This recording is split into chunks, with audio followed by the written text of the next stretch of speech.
8.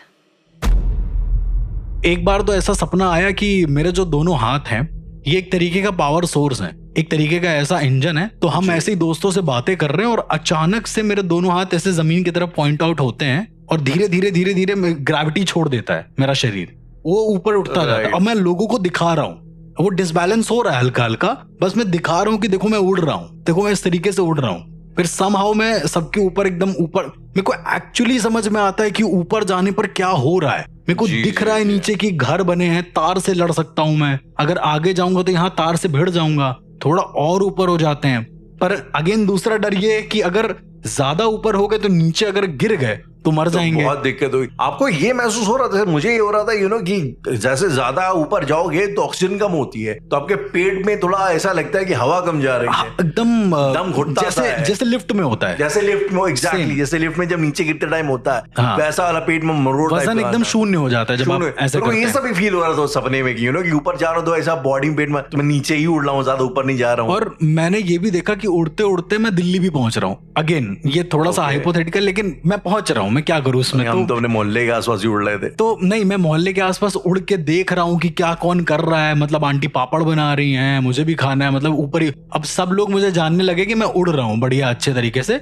ये बड़ा एक अजीब चीज थी। अरे बड़ी अजीब, मैं आपको बात बताऊं, ये वेरी इंटरेस्टिंगली जब मैं उड़ रहा था और जब मैंने आसपास अपने देखा, ठीक है, मेरे घर के बगल में उनके ऊपर की छत पे, तो एग्जैक्टली जो मैंने देख रहा था ना वही उस टाइम में चल भी रहा था। जब मैं उठा और मैंने जब बाहर में गया वहां पे, तो मेरे बगल वाले जो दो लड़के थे छोटे थे मुझसे, वो अपने गार्डन में खेल रहे थे क्रिकेट टाइप कुछ, और मैं बगल में देख रहा था। ये एक्चुअली हो रहा होगा राहुल, जो आपने देखा एक्चुअली उस टाइम पे हुआ था। मैं उस टाइम देखा तो मैंने देखा था मेरी आंटी जो है दूसरे घर वाली, वो कपड़े सुखा रही है वहां पे। मैं जगह मैं उनके घर में देखने गया तो कपड़े सूख रहे थे, वही चादर सूख रही थी जो मैंने देखा था। ये बहुत ही अजीबोगरीब एक्सपीरियंस था मेरी लाइफ का। भाई मुझे एकदम मिला कि अभी भी याद करो ऐसे रोंगटे खड़े हो रहे हैं मुझे, सब वही चीज हो रही थी जो मैं लाइक उस टाइम में देख रहा था अपने सपने पे। जी, और एक्चुअली मतलब मेरे साथ कैसा हो रहा था कि मैं उड़ रहा था तो मैं भिड़ा, अचानक से ऊपर कुछ आ गया तो उससे भिड़ गया, फिर और ऊपर थोड़ा जा रहे तो कहीं प्लेन से ना टकरा जाए, इसलिए एक लेवल मेंटेन करके जा रहे हैं और घूम रहे हैं। अब ठीक है राहुल, ये कपोल कल्पनाएं हैं या क्या है वो मुझे नहीं पता, लेकिन जब मैंने इसके बारे में रामशोक जी से पूछा तो उन्होंने बोला वो भी उड़ते हैं। अब ये बड़ा इंटरेस्टिंग हो गया मेरे लिए। मैंने कहा मेरा उड़ना तक तो ठीक था कि भाई मेरी क्रिएटिविटी है, मैं कहीं से उड़ रहा हूँ। अभी आपने बताया ये और इंटरेस्टिंग हो गया मेरे लिए कि आप भी उड़ते थे।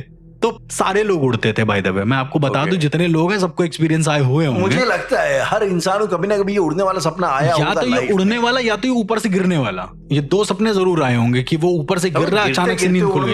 मतलब मुझे अक्सर ये आता है कि मैं गिरा और गिरते गिरते उड़ गया। हाँ, मतलब कुछ लोगों का मैंने ये भी सुना है कि वो लोग गिरे हैं और अचानक से उनका एकदम डर जो था ना, एकदम से अरे कि कहीं मुझे कुछ हो ना जाए, और आंख खोल के देखते हैं कि अरे मैं तो बिल्कुल ठीक हूँ, मैं तो ऊपर से गिरा ही नहीं एक्चुअली में। तो ये जब मैंने रामशोक जी से पूछा तो उन्होंने कहा कि आत्मनिद्रा, मतलब आत्मनिद्रा का एक कॉन्सेप्ट होता है जिसमें आपकी जो आपका जो बॉडी होता है वो सो जाता है बहुत गंदे तरीके से। आपकी फिजिकल बॉडी सो जाती है। आपकी फिजिकल बॉडी सो जाती है, दैट मीन्स आप कुछ समय के लिए मर जाते हैं। ये भी है, अगेन ये मैंने ऐसा होता है मैंने अपने गुरुओं से भी पूछा तो उन्होंने भी यही बोला कि आत्मनिद्रा का कॉन्सेप्ट योग निद्रा से ही है एक तरीके से। तो उसमें क्या होता है कि आपका एनी विच वे जब आप सोते हैं तो आपका शरीर मर ही जाता है एक तरीके से टेक्निकली मर जाता है बहुत गंदे तरीके से। और उसमें मतलब अगर आप नींद में बहुत ज्यादा बहुत ज्यादा स्ट्रॉन्ग नींद है आपकी जी, वो आपने एक श्लोक सुना होगा, काक चेष्टा बको ध्यानम स्वानिद्रा। तो बेसिकली अगर आपकी नींद इतनी ज्यादा स्ट्रॉन्ग है तो आपकी बॉडी कुछ देर के लिए मर जाती है। जैसे आपने ये बोला कि जब मैं सो रहा था तो मतलब ये एक वो वाली नींद होती है once in a lifetime वाली, कि बहुत ज्यादा रिफ्रेश फील हो रहा है पूरी बॉडी में या कुछ ऐसा हो रहा है। Like the best sleep I ever had, वो अभी तक की मेरी बेस्ट स्लीप थी वो। तो मेरा ये मानना है कि ये सब जो चीजें हो रही थी तो जो गुरु थे उन्होंने बताया कि कुछ देर के लिए बॉडी अब जो होती है अपने तत्वों का त्याग कर देती है, उसे आत्मनिद्रा बोलते हैं। मतलब तुम्हारी बॉडी खुद ब खुद त्याग कर देती है, ऐसा नहीं कि तुम चाहो तो त्यागो, ऐसा नहीं हो सकता, वो तो फिर एक एस्ट्रल ट्रैवल हो गया, वो एक अलग चीज है।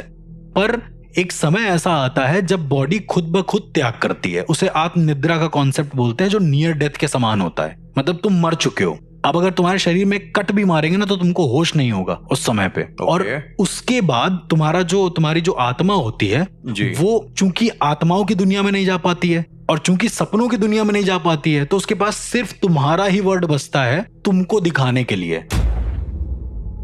That's it. क्योंकि इनडायरेक्टली तुम मरे नहीं हो, बट तुम्हारी बॉडी ये समझ रही कि वो मर गई है। आप ऐसे समझ के चलें।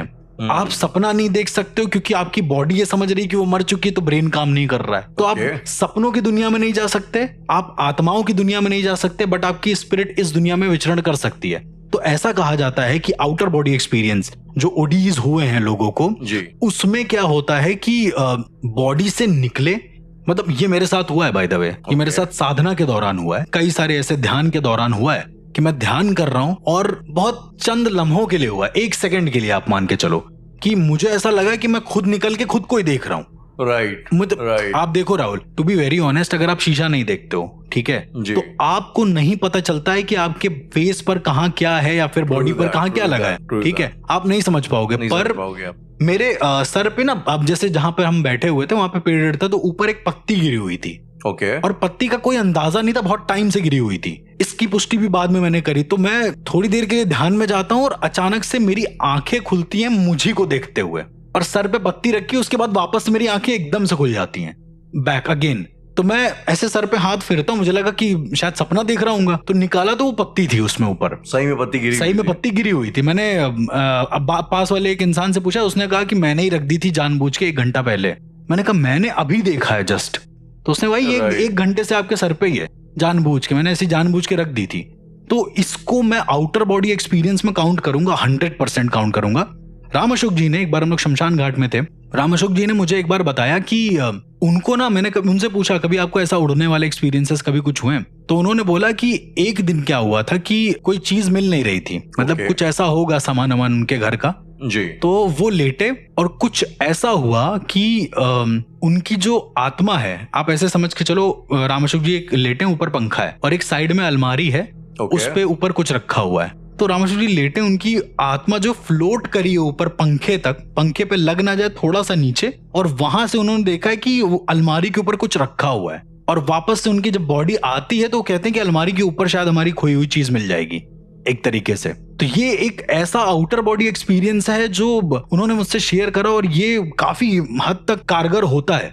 कई सारे ऐसे जो सिद्ध तांत्रिक होते हैं या फिर जो अघोरी होते हैं, वो उनके लिए आउटर बॉडी एक्सपीरियंस करना कोई बड़ी बात नहीं है, वो शायद हर दिन करते होंगे। और ये जो आपने बताया ना, ये बड़ा इंटरेस्टिंग था कि आपने कहा कई सारे जो तांत्रिक होते हैं वो भी, अघोरी भी, वो एस्ट्रल ट्रैवल वगैरह करते हैं, एज इन वो आउटर बॉडी एक्सपीरियंस अपने शरीर के बाहर जाके भी ट्रैवल करते हैं। बिल्कुल करते हैं। तो क्या कोई ऐसे कुछ इंसिडेंट वगैरह हैं जो बता सकते हैं आप? मतलब कई सारे ऐसे सिद्ध तांत्रिक हैं, मैं हर एक की बात नहीं कर रहा हूँ, वो अपने हिसाब से करते होंगे, पर जिनसे मैं मिला हूँ, जिनको मैं जानता हूँ, वो लोग नियर डेथ एक्सपीरियंस उनके लिए बहुत कॉमन चीज है राहुल। सुनने में थोड़ा अजीब लग रहा है। या outer body experience, outer body तो एक अलग चीज है जिसके बारे में हम लोग ऑलरेडी बात कर चुके हैं कि वो कभी भी ध्यान के समय निकाल लेते हैं बॉडी को या फिर कुछ ऐसा।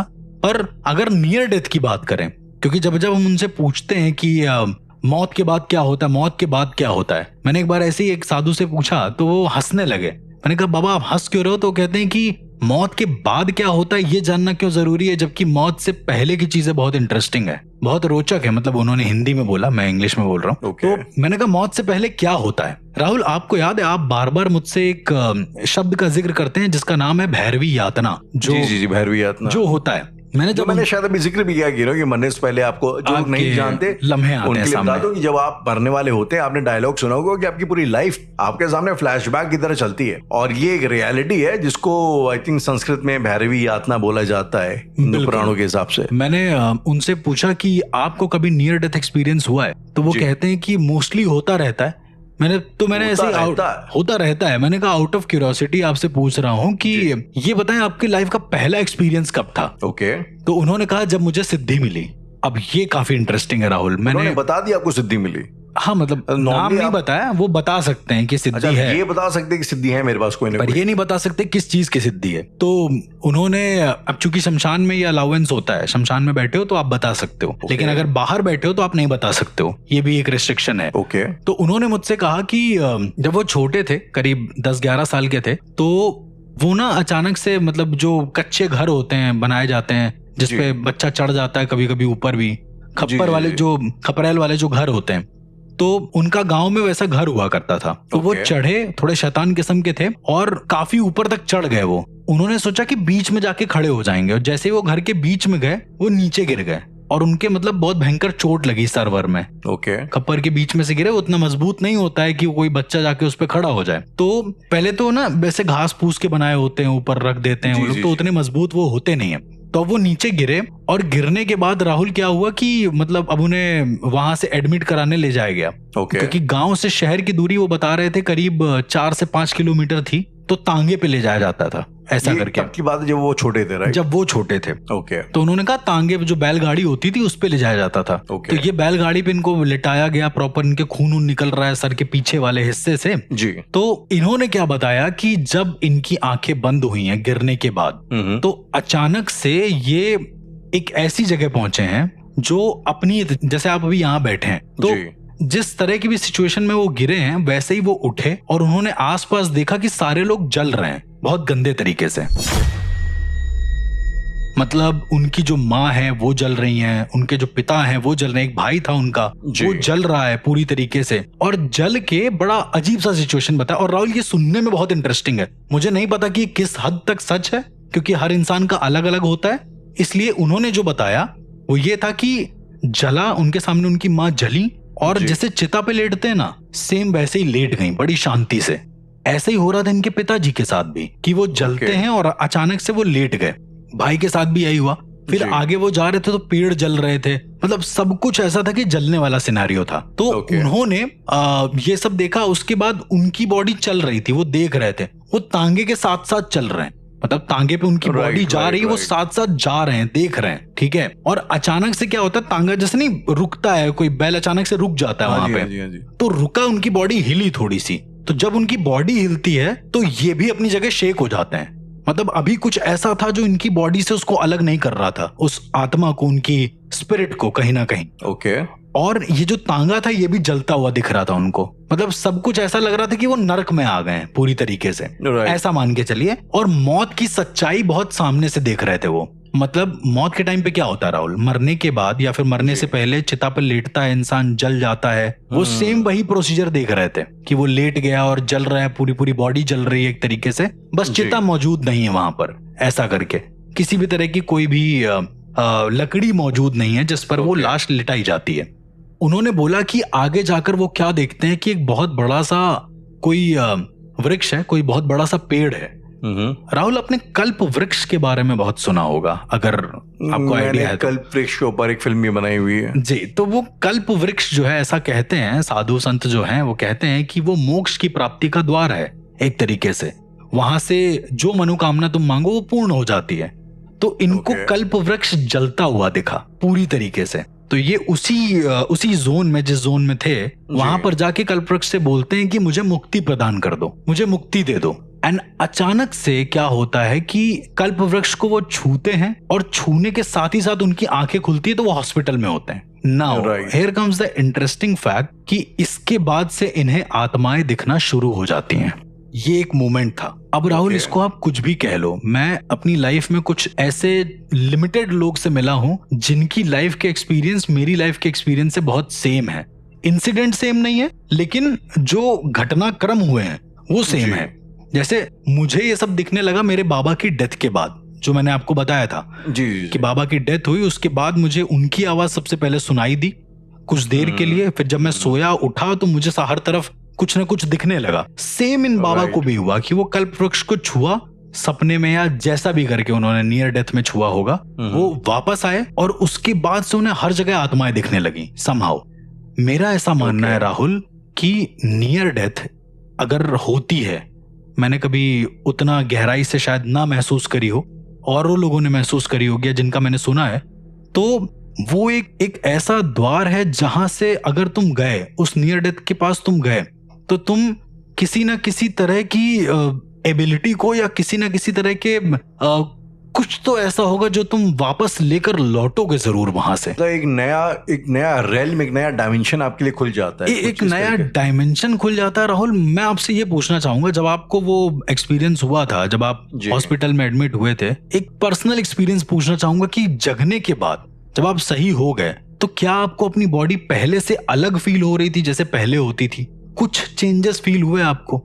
ये कॉमन क्वेश्चन है। मतलब फिजिकली आप बोल रहे हैं, लाइक फिजिकली क्या? नॉट फिजिकली ओनली, केवल फिजिकली, मेंटली दोनों, मतलब आपकी बातचीत में, किसी भी चीज में। अब मैं अगर बताऊं तो कुछ तो फर्क आया है, लेकिन वो मैं शब्दों में बयान करना थोड़ा मेरे लिए टफ है कि मतलब बेसिकली जी, जैसे आप, मुझे ऐसा लगता है ना कि हर इंसान, एक साइंटिफिक फैक्ट है कि एक दिन में आपको कम से कम 60-70 हजार थॉट्स आते हैं। बिल्कुल, हर थॉट को ऐसा कॉन्शियसली सोचते नहीं है जी।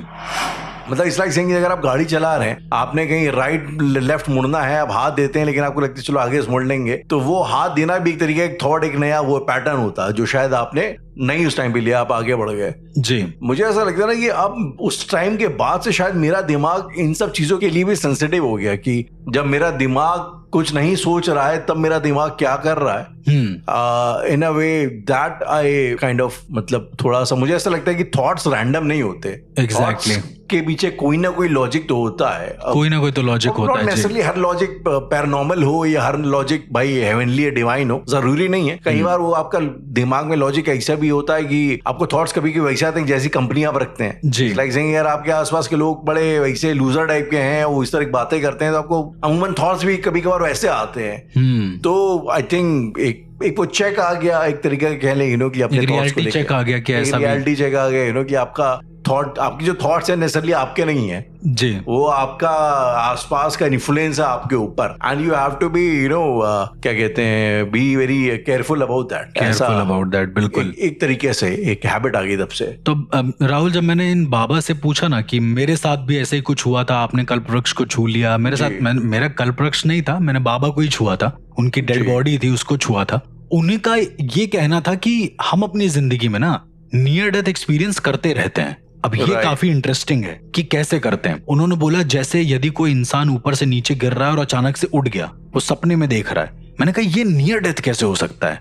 वो तो मैंने कॉमनली भी एक्सप्लेन किया हुआ है कि भाई आपकी जो स्पिरिट है वो कहीं ना कहीं सपनों की दुनिया में फंस जाती है, वापस आते समय आपकी बॉडी में स्पीड में आती है तो आप उड़ जाते हो। तो उन्होंने कहा कि स्पिरिट फंसने का मतलब क्या होता है? अब मैं वहां पर चौंक गया। मैंने कहा हाँ, फंसने का मतलब शायद ये है कि तुम्हारी बॉडी खत्म हो गई है पूरी तरीके से, बट एक यूनिवर्सल कॉन्शियसनेस है। उन्होंने कहा एक सार्वभौमिक ऊर्जा है जिसकी वजह से तुम्हारा जो शरीर है और जो तुम्हारी आत्मा है, ये दोनों एक दूसरे से जुड़े हुए हैं। एक ऊर्जा है वो कोई, ओके। और वही ऊर्जा तुम्हें चेताती है, तुम्हारी जो चेतना है बेसिकली वही तुम्हें बताती है कि तुम्हारा शरीर भी एग्जिस्ट करता है, तुम्हारी आत्मा भी एग्जिस्ट करती है। और द मोमेंट तुमको ये बताया जाता है, तुम्हारी स्पिरिट तुम्हारी बॉडी में आ जाती है।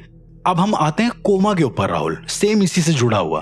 बहुत सारे लोगों को आपने सुना होगा कोमा में चला गया है, जिंदा तो है पर बॉडी नहीं काम कर रही है। What does that mean? I mean coma में हम लोग जाएं बात करें ऑब्वियसली करेंगे। एक छोटा सा एक सवाल मेरा उससे पहले ये था, अक्सर हम लोग जितने भी सीरियल आते हैं माइथोलॉजी रामायण टाइप के, तो उसमें ना ये दिखाया जाता है कि भाई भगवान कहीं आए उसके बाद अंतर ध्यान हो गए, है ना। ये बड़ा कॉन्सेप्ट होता है कि नारद जी आए, और नारद जी तो अक्सर अलग अलग डायमेंशन में ट्रैवल करते रहते हैं जी, अचानक से अंतर ध्यान हो गए, अचानक से अंतर ध्यान हो गए। और ये चीज ना रिपीटेड है कि मतलब ऐसा लगता है वो बड़ी बात है ही नहीं, बड़ा कॉमन सा है। तो अब मैं उसको जस्टिफाई ना भी करूं फॉर द टाइमिंग, अगर हम उसको खाली इमेजिनेशन भी लें जी, तो क्या आपको ऐसा लगता है कि क्या ये एक पॉसिबिलिटी है कि हम एक तरीके का एस्ट्रल ट्रैवल कर लें, एक पॉइंट से दूसरे पॉइंट मीलों दूर जी, एक सेकंड के अंदर फिजिकली हम कहीं अपीयर हो सके? क्योंकि टेक्निकली मतलब हमारे पुराणों में तो ये बारंबार चीज मेंशन है, बहुत बार मेंशन, बहुत लोग करते हैं पुराणों में। ऐसा लगता है कि पुराणों में करते हैं, और मतलब आपका ये कहना है कि वो अपने ध्यान की मदद से या किसी चीज की मदद से एक जगह से दूसरी जगह फिजिकली ट्रांसफर हो जाना, वो फिजिकल होता है, एक आत्मा के डायमेंशन में होता है। आई एम नॉट वेरी श्योर। मैं फिजिकली तो नहीं मान सकता, क्योंकि देखिए ऊपर वाले का एक अपना नियम है, फिजिकली लॉज अलग होते हैं। हाँ, क्योंकि पुराणों में भी जिनका जिक्र किया गया है राहुल, उन्होंने कभी भी अपने शरीर को नहीं भेजा है, उन्होंने हमेशा अपनी आत्मा को भेजा, अपनी चेतना को भेजा है एक जगह से दूसरी जगह। और वहां पर एग्जैक्ट उनके जैसा एक शरीर वाला इंसान खड़ा हो गया है, वो बातें कर रहा है पर उसको कोई छू नहीं पा रहा है। ऐसा बहुत सारे गुरु द्रोण करते थे ये चीज, मेडिटेट करते हुए। गुरु द्रोण, आपने कभी शायद उनके बारे में, महाअवतार बाबा जी के बारे में सुना होगा? जी बिल्कुल, आप कई बार कई बार उनका जिक्र कर चुका हूँ, और कई लोग, वो एक बहुत बड़ी, जो लोग नहीं जानते थे, आई रियली इंसिस्ट कि उनके बारे में थोड़ा पढ़ें। एक योगी परमानंद जी की किताब है, ऑटोबायोग्राफी ऑफ योगी, उसमें उनका मेंशन है। उनके बारे में बोला जाता है कि वो कई सालों से जिंदा है, और उन्होंने अपना वो एक जो फिजिकल बॉडी है उसको डिसइंटीग्रेट कर लिया है। जो कभी भी आते हैं हमारे प्लेन में उसको वापस इनहेरिट कर लेते हैं, आ सकते हैं, कभी भी जा सकते हैं, कभी भी आ सकते हैं, कभी भी जा सकते हैं। और वो उसी फॉर्म में, जिस फॉर्म में वो जब यंग थे, वही वाले शरीर का उन्होंने त्याग किया था, तो वही शरीर वो वापस आके ले लेते हैं। ओके। और ये मतलब द पॉइंट इज कि ये इतना कैजुअली मेंशन किया जाता है। अगर आप ऑटोबायोग्राफी और योगी पढ़ेंगे और भी किताबें हैं, तो मुझे लगता है कोई बड़ी बात है ही नहीं, तो बड़ा कॉमन है, बड़ा कॉमन है। और अगर आप देखें हाइपोथेटिकली या टेक्निकली, तो ये कोई इम्पॉसिबिलिटी भी नहीं लगती। हो सकता है शायद पॉसिबल हो सकता है, वी आर डूइंग दैट। मतलब राहुल, खैर मैं जितने साधकों से मिला हूं, कभी उन्होंने अपनी बॉडी को तो भेजने का, महाअवतार बाबा जी का क्या सिनेरियो एग्जैक्ट मुझे नहीं पता, लेकिन बॉडी को भेजने का तो खैर सिनेरियो कभी नहीं हुआ। हाँ, मुझे याद है मैंने एक मूवी देखी थी, आपने भी देखी होगी फॉर श्योर, बहुत फेमस मूवी है, लूसी नाम है मूवी का। हाँ जी, जिसमें वो दिमाग का 100% यूज वाला जो कॉन्सेप्ट, स्कारलेट जॉनसन है उसमें, और स्कारलेट जॉनसन है उसमें। अब क्या है कि एंडिंग ना उसकी बड़ी क्लासिक है, कि वो मतलब दिमाग का यूज करके अचानक से आदि मानव के टाइम पे पहुंच जाती है, अचानक से कहीं और पहुंच जाती है। ये माइंड का यूज करने पे हो रहा है, मतलब वही मैं उसको मेडिटेटिव स्टेट से जोड़ रहा हूँ। कि वो पहुंच रही है, सिर्फ उसका शरीर नहीं पहुंच रहा है, उसकी चेतना पहुंच रही है, एक तरीके से मन की स्पीड से वो जा रही है इधर उधर। राइट। एट द एंड क्या होता है कि वो ना दिमाग का उसमें दिखाते हैं 99%, 94% इस तरह से यूजेस दिखाते हैं। तो जब 100% यूज करती है राहुल, तो आपने एक चीज नोटिस करी होगी, वो गायब हो जाती है, वो विलुप्त हो जाती है, वो कहाँ गई किसी को नहीं पता। ये एक थ्योरी भी है, यदि हम अपने दिमाग का 100% यूज कर ले, तो शायद हम हर जगह फैल जाएं, हम पूरे ब्रह्मांड में चले जाएं, मतलब हमारे कण शायद हर ब्रह्मांड में हो एक तरीके से। ये मुझे आई थिंक पहली बात तो ये कॉन्सेप्ट समझ में नहीं आता कि व्हाट डू मीन बाय 100% दिमाग का यूज। तो प्रॉब्ली इसके ऊपर शायद तब बात करेंगे जब शायद थोड़ा और एटलीस्ट मैं थोड़ा पढ़ समझ लूंगी बेसिकली कहने मतलब क्या चाहते हैं। कहने का मेरा मतलब ये था 100% दिमाग का यूज, कि जब मैंने अघोरियों से पूछा कि आपका क्या विचार है, आप अपने दिमाग का कितना % यूज करते हैं, तो उन्होंने परसेंटेज तो नहीं बोला, लेकिन उन्होंने बोला कि हम 1/4 से भी कम यूज करते हैं, विच इज वैलिड, कि हाँ एक्चुअली हम लोग कम ही यूज करते हैं, 2%, 3%। तो उन्होंने बोला कि यदि जिस दिन हमने अपने दिमाग का पूरा 100% यूज कर लिया, मतलब पूरे दिमाग को इस्तेमाल कर लिया दिल के साथ मिला के, उन्होंने ऐसा भी बोला कि अपनी चेतना के साथ, अपने आत्मज्ञान के साथ मिला के उसका यूज कर लिया, तो हम परम ब्रह्म बन जाएंगे एक तरीके से। आपने ये पीनियल ग्लैंड का कॉन्सेप्ट सुना हुआ है हर्ष? जी, मतलब ये जो माइंड के बीच में होती है, आप उसकी बात कर रहे हैं। माइंड के बीच में ग्लैंड होता है जिसको पीनियल ग्लैंड बोलते हैं, और वो कुछ लोगों का मानना है कि वो आपके कॉन्शियस और सबकॉन्शियस ब्रेन के बीच का एक तरीके का ब्रिज होता है। और अगर आप उसको एक्टिवेट कर लें, जो शायद हमारे शास्त्रों में जिसको तीसरी आंख खुलना बोला गया है, थर्ड आई एक्टिवेशन इसको बोलते हैं, तो आई थिंक थर्ड आई को पीनियल ग्लैंड को रेफर किया जाता है। अगर वो आपकी खुल जाती है तो फिर आप बेसिकली इन अ वे आप सुपर ह्यूमन हो जाते हैं, या आपका परसेप्शन लेवल बहुत बढ़ जाता है, ऐसा लोग क्लेम करते हैं। सो आई थिंक वो एक थ्योरी है जो शायद 100% ब्रेन के बारे में बोली जाती है। थर्ड आई एक्टिवेशन बोला ना, मैं तुरंत पहुंच गया एक शिविर पे, अचानक से वहां पे थर्ड आई एक्टिवेट हो रही थी, बस केवल हाथ रख के। मैंने तो ऑनलाइन देखा है कि एक आध वीडियोस हैं कि उसमें एक फ्रीक्वेंसी बजा दी जाती है और आप कान में खाली डाल के उसको रखिए, तो उनका क्लेम ऐसा है कि इनफैक्ट जब आपको याद होगा 70s में जब पहली बार ये एक हिप्पी कल्चर शुरू हुआ था, जब वो एसिड और जो उस तरीके जो ड्रग्स होते हैं वो सब लेना जो है पॉपुलर हुआ था, तो उस टाइम पे लोगों का मानना ये था कि एक ऐसा ड्रग है जिसको खाओगे तो तीसरी आंख खुल जाएगी। और ये कॉन्सेप्ट इंडिया से बाहर गया था। और अंग्रेजों ने इसको वेस्टर्नाइज कर लिया था कि अब हम लोग एक दवाई बनाएंगे और दवाई खा लोगे तीसरी आंख खुल जाएगी। बेसिकली नशे के स्टेट को वो लोग कंपेयर करते थे 100% ब्रेन से। तो ये खैर उनका एक मानना। तो मुझे लगता है बड़ा एक ये कंसेप्चुअल और थ्योरेटिकल वाली बातें हैं, इसमें कितनी रियलिटी है आई am not very sure. Rahul, आप ही के शहर लखनऊ में, मैं नाम नहीं लेना चाहूंगा, एक जगह है, इस बार हम आएंगे तो जरूर चलेंगे बाय द वे वहां पे। तो वहां पर एक बाबा है, बाबा क्या वो एडवांस बाबा हैं थोड़े से, तो उनका क्लेम है कि वो अघोरी भी हैं और ऊपर से वो थर्ड आई एक्टिवेट भी कर सकते हैं और मृत आत्माओं से संपर्क कर सकते हैं बड़े आराम से। आत्माओं से संपर्क भी कर सकते हैं? बिल्कुल। और कैसे कर सकते हैं वो भी मैं आपको बता दूं, आपको नियर डेथ का एक्सपीरियंस करा के। मैं ये नहीं कह रहा हूं कि आपको मार डालेंगे। उनका क्लेम ये है कि उनके पास एक तरीके का दंड है या कुछ भी है, उसको मान के चलो उनकी अपनी शक्ति है जी। तो वो उस दंड को आपके माथे के बीचों बीच, वही जो पीनियल ग्लैंड है वहां पे लगाएंगे और उसके बाद उनका कोई मंत्रोच्चारण है वो मंत्र करेंगे। अच्छा बाय द वे, उनके 50-60 शिष्य भी हैं आपके लखनऊ के अंदर। ऐसा इंटरेस्टिंग का नाम वगैरह बताइएगा। मैं जरूर कभी शो पे तो नहीं, लेकिन मैं फॉर श्योर नाम जरूर बताऊंगा। और उनका कहने का मतलब है वो जैसे यहाँ लगाएंगे आप, अचानक से थोड़ी देर के बाद क्या होगा कि आप अपने पूर्व जनों से, जो पूर्वज हैं, आप उनसे बातचीत कर सकते हैं बड़े आराम से। और जो वहां के उनके शिष्य बन गए हैं, एक तरीके से मुरीद बन गए या शिष्य बन गए, आई डोंट नो, तो उनका कहना है कि वो अपने पूर्वजों से डेली बात करते हैं। मतलब वो कुछ समय के लिए, जब तक वो दंड उनके सर पे लगा रहता है, वो कुछ क्षण के लिए मर जाते हैं, उनका शरीर खत्म हो जाता है और खत्म हो जाने के बाद वो आत्मा के जरिए बात करते हैं अपने पूर्वजों से। ये भी हो रहा है आजकल बाय द वे। तो ऐसा उनका क्लेम है, ऐसा क्लेम है। मुझे तो नहीं लगता कि मतलब ये पॉसिबल है। मैंने कई सारे बाबाओं से भी पूछा। वो भी तो आप पहले कराते थे ना, क्या past life PRT, past life regression therapy जी। तो मोटा मोटी कॉन्सेप्ट तो उसमें भी कुछ ऐसा ही है ना कि आपको पास्ट लाइफ की याद दिलाते हैं, ऐसा कुछ करते हैं, आपको याद दिलाते हैं, आपकी स्पिरिट को भेजते हैं पीछे। बट उसमें एक तो तांत्रिक प्रोसीजर्स भी जुड़े होते हैं। एक कुछ तो ऐसा होता है जो कन्विक्शन जुड़ी होती है, आपके वॉइस की कन्विक्शन, क्योंकि आवाज पर फोकस करने के लिए बोला जाता है। यदि आप पीआरटी को ध्यान से देखेंगे तो उसमें बार बार बोला जाता है कि आप मेरी आवाज पे फोकस करो। अब जो मैं कह रहा हूं वही हो रहा है। अब तुम्हारी आंखें भारी हो रही हैं। व्हाट इफ अगर पीआरटी में ये सब ना हो, क्या वो इंसान पास में जा पाएगा? I don't think so. वो सिर्फ अब ये बताइए ना, अगर ये करना तो फिर बड़ा आसान है ना कि अगर मैं किसी से कह दूं कि मैं मेरी आवाज फोकस कर, और फिर मैं ही बोल दूं उसको ऐसा ऐसा है। कुल मिला के what I am asking for is total surrender. और टोटल सरेंडर के बाद फिर तो आप मतलब कुछ भी बोलेंगे अगला तो मान ही लेगा ना, मतलब मान ही लेगा। पर अगेन अपनी भी कॉन्शियसनेस होती है, राइट? तो कहने का मतलब जो हम लोग पीआरटी करते हैं उसमें इसके कन्विक्शन के साथ साथ कुछ तांत्रिक प्रोसीजर्स भी जुड़े होते हैं, which I am not allowed to say कि क्या है क्या नहीं है, वो भी जुड़े होते हैं। तब जाकर वो बहुत ज्यादा क्लियरिटी होती है, क्योंकि नेचुरल और सुपरनेचुरल दोनों वे से हमें एक ही आंसर मिलता है उसमें, इस तरीके से। या इसमें पता है हर्ष, मेरा एक मानना कह लो या मेरा कह दो, एक मेरा दिमाग के अंदर का डिलेमा ये है कि भाई दो तरीके हैं जिंदगी जीने के।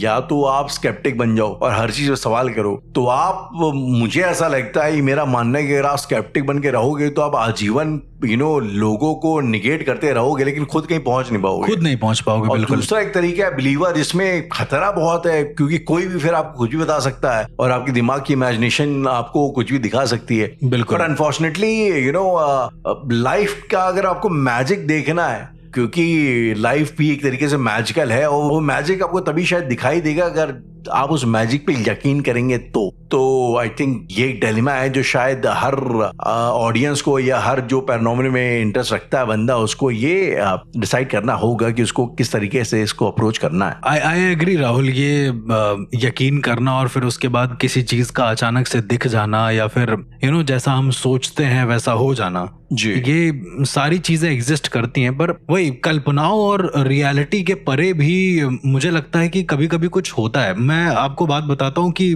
कुछ दिनों पहले या कुछ महीने पहले शायद से मेरे दिमाग का एक कॉन्सेप्ट था कि हमेशा जो शमशान होते हैं या फिर जो घर होते हैं, अबंडेंट घर होते हैं जी, और जो प्लेसेस होते हैं सिर्फ वही हॉन्टेड होते हैं। मुझे कभी नहीं पता था कि एक अलग तरह की चीज जहां पर बहुत सारे लोग आते जाते रहते हैं वो भी हॉन्टेड हो सकता है। किस तरह की चीज? और मेरा कहने का मतलब है कि जैसे कोई हॉन्टेड शॉपिंग मॉल,